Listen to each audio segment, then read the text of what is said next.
Haplusin nawa ninyo ang puso ng aking kapatid, ang Pangulo ng Pilipinas. Buksan po ninyo ang kanyang mga mata at bigyan niyo siya ng kaliwanagan ng pag-iisip. Gisingin niyo po siya at layo sa mga demonyong nakapaligid sa palasyo. Alam nyo guys, hindi na kailangan ipaliwanag ni Imee Marcos kung ano yung ginagawa ng kaniyang kapatid. Huwag niyang gamitin yung demonyo na sumusulsul sa kaniyang kapatid dahil magtatatlong taon na nagmamahalan pa rin yung ating mga bilihin.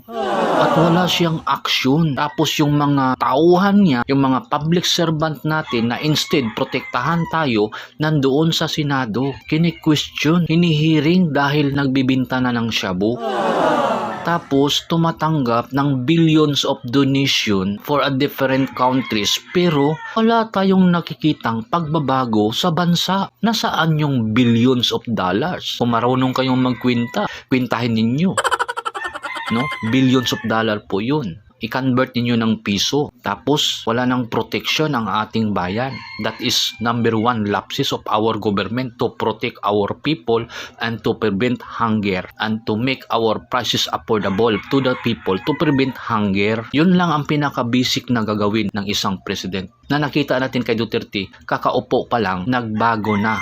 Wala nang mga adik sa lansangan at nagmura lahat yung mga bilihin. Wala pang kita yung government, hindi pa tumatanggap ng mga donisyon. Hindi na kailangan ipaliwanag. Pakiramdaman lang ninyo kung ano ang nangyayari sa bansa ngayon.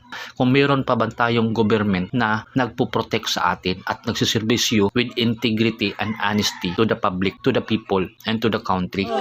Ganun lang yun kasimple guys. At yung mga pulboroni ng mga loyalist na hindi alam kung anong meaning ng kanilang advocacy, sana buksan ang kanilang isip. Hindi po tayo for the politician, for the people po tayo. Kawawa yung Pilipinas.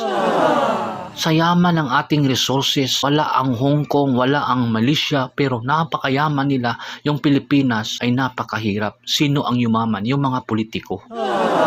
At meron tayong karapatan, meron tayong rights. Don't take it from us, yung ating rights. So kailangan natin mag-people's power. Dahil kung wala tayong action, pagpatuloy nila ang walang hiyaan na ginagawa ng ating government. At meron pang malaking issue ngayon, malaking skandal. Billions of money po yan every week ang nawawala sa mga Filipino citizen, lalo na sa mga mahihirap. Yung PCSO lottery, under po yan ng ating presidential office. So kailangan ma-question at kailangan lumabas itong si BBM. Huwag niyong gamitin ang demonyo na nagsulsol kay BBM dahil siya mismo alam niya ang dapat gawin. So, bakit binoto pa natin siya kung wala siyang pakialam at hinahayaan niya yung demonyo na magsulsol sa kanya?